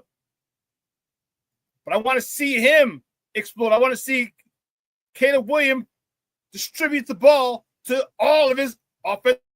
Luther Burden. Come on now. This dude got mad speed.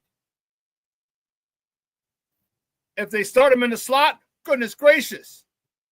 DJ one side, Rome on the other side. Luther Burden in the slot. Cole Kmet at tight end.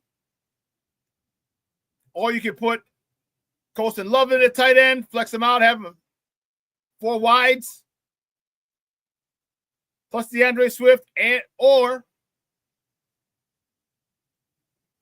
Kyle Monangai. I want to see Caleb Williams comfortable. I want to see Caleb Williams have time to go to peruse the field. First check, first read, second read, third read, fourth read, check. Nope, run.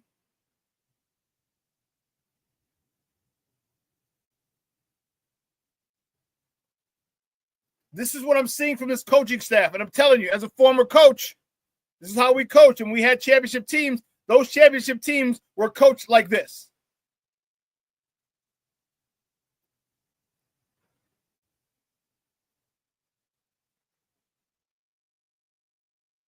And apparently today, the Bears are speaking to the media. And Caleb be made available to the media. There's too much going on with this book coming out. It talks about Caleb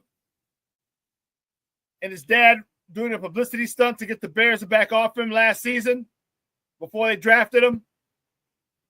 At this point, I said my piece, but it's not news. It's water under the bridge. Caleb's here. Caleb chose to come here. Caleb chose to not be part of that publicity stunt to get the Bears off of drafting him. He said, I can make it there. And I respect that. And yeah, and he did have a interesting first year. But he had a good first year with all the craziness that surrounded this organization, especially on the offensive side of the ball.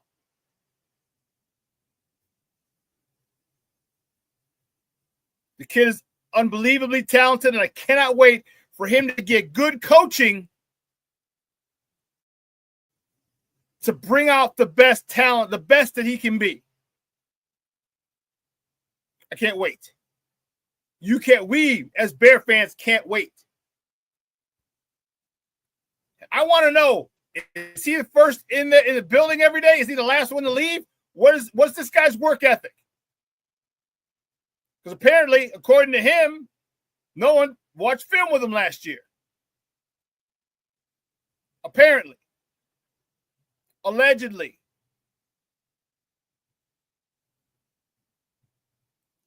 Again, I find it hard to believe, but I'll tell you what, Ben Johnson's going to watch film with you. That's for damn sure. The level of preparation that Ben Johnson has, that his coaching staff has, is second to none. And that is what excites me. As a former player, as a coach, when you see teams that are coached well,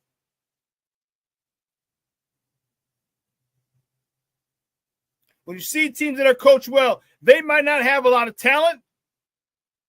And sometimes you even overlook the fact that they don't have a lot of talent because they're coached well. Sometimes they look like they have more talent because they are coached well. Coaching can cover up for a lot of other issues. Not all of them, but a lot of them. When you do your job,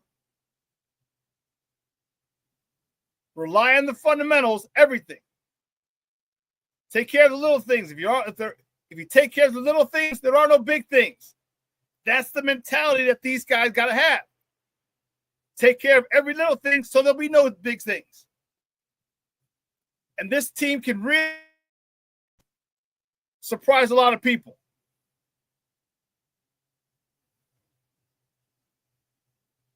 King Booker was, I didn't believe the watching film story at first, but now too many folks are reporting it. I didn't believe it either.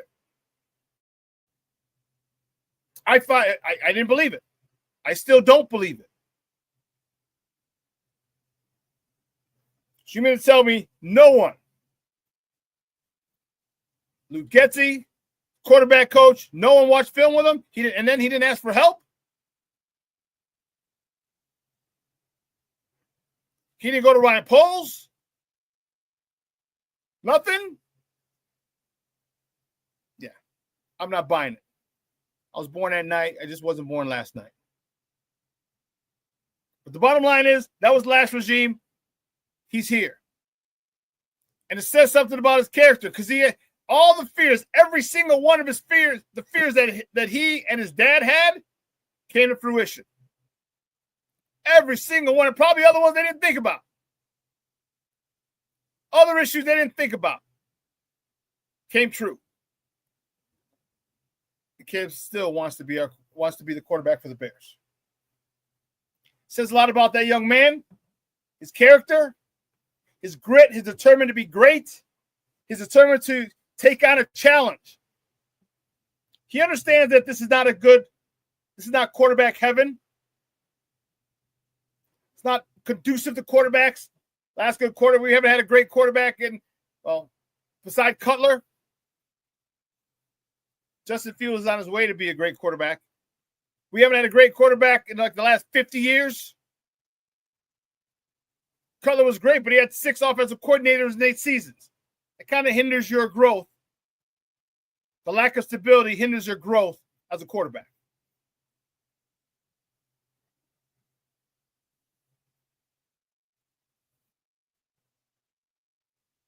I'm saying, King Booker World, I'm saying. Who are you talking about? Oh, man, Justin Fields or Caleb? Because Caleb said in his book. I don't know who you're referring to.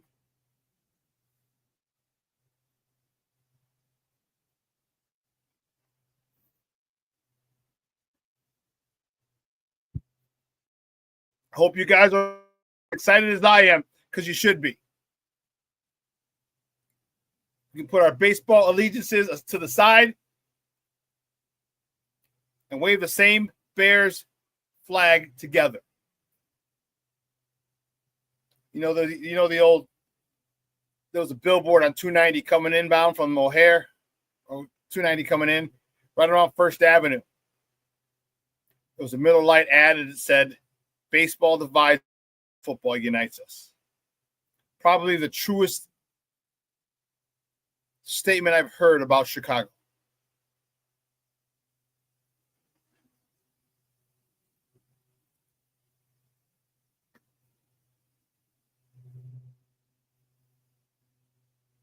I can't wait for Steve-O to get some of these cut-ups from the pressers after today's practice. We'll have those for you on Friday. And we got some big news coming for you guys at the end of the month. So next week, 2 weeks? Is that next week or 2 weeks?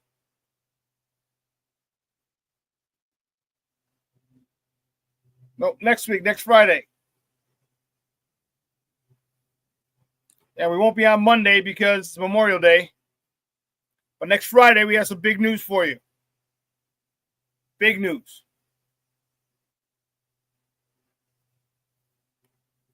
Big news. So I'm fired up.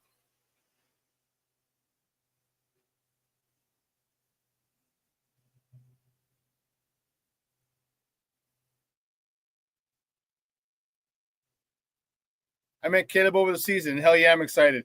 Yeah, he didn't really complain about it. No.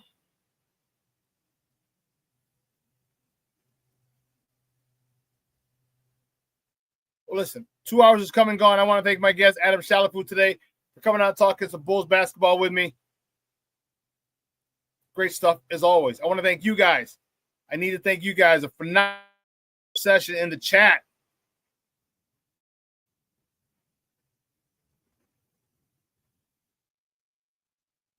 Shorty, FGB. That's what I'm talking about, baby.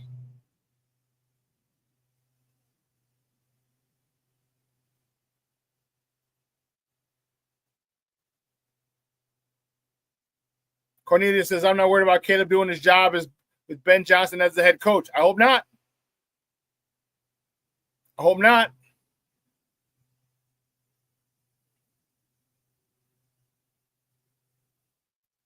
Listen, I got to bounce. I got to go pick up the warden. We're going to replay this at 6. And I will see you on Friday. We're going to have a lot more Bears talk on Friday as OTAs should be wrapping up at that particular point. It was tough because I had trying to get some guys, a lot of my Bears people, they're at Hallis Hall, so they couldn't call in today. But we'll definitely we'll have a Bears guest on Friday.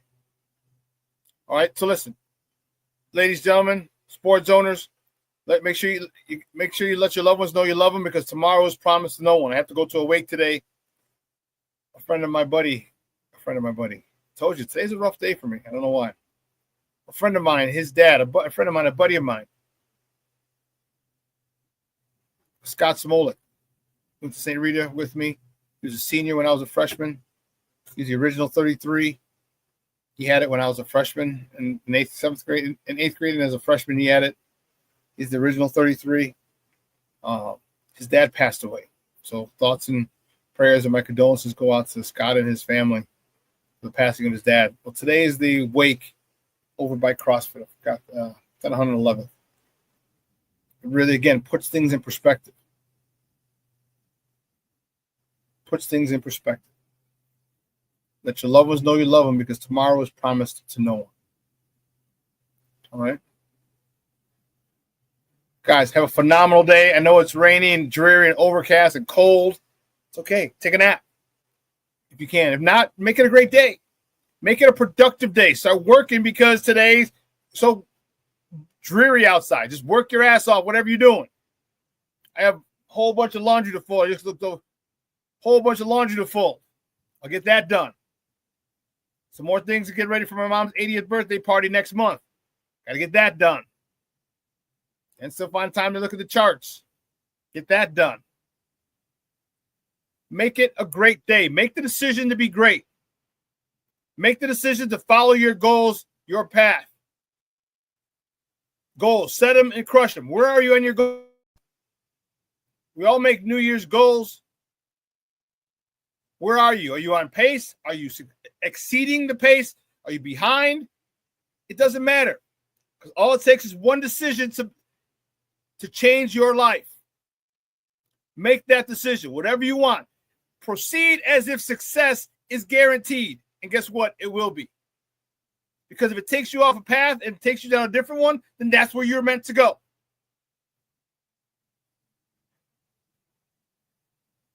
But I want everyone to have a great day. I want everyone to be successful. I want everyone to achieve the goals that they have.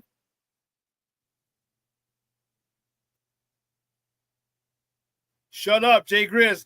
Man, I'm almost at an 800 credit score. That was my goal. Dude, that is crazy. Excellent, bro. Excellent.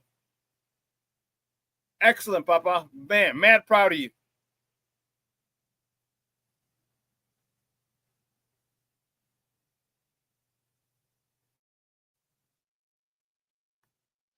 Mad proud of you. I never thought I'd make it this far as a single father of 2 kids, but I did it. You did. Chingon. Hello, chingon. Got mad respect for you, Papa. Mad respect. A lot of the single fathers don't get, my Peter Brady voice, don't get the love and the respect that they deserve. It's all about single moms. And they get all the love and respect that they deserve. I'm just saying single fathers don't get the love and respect that they should get. And, man, Grizz, salute for real. That's what we're talking about. To be real shit. Good stuff, Jay Grizz. Thank you for your time, man, for you coming on all the times and support me. I appreciate it. But time for me to get out of here. It's a little after 11. I got to go pick up the warden. Guys, have a phenomenal day. Again, this show's going to be broadcast at 6. Remember, we got big news coming next Friday. Okay? So for everyone here at Sports Zone Chicago, I'm your boy, the SuperBack, Shawn Sierra. Have a phenomenal day. Your boy is out.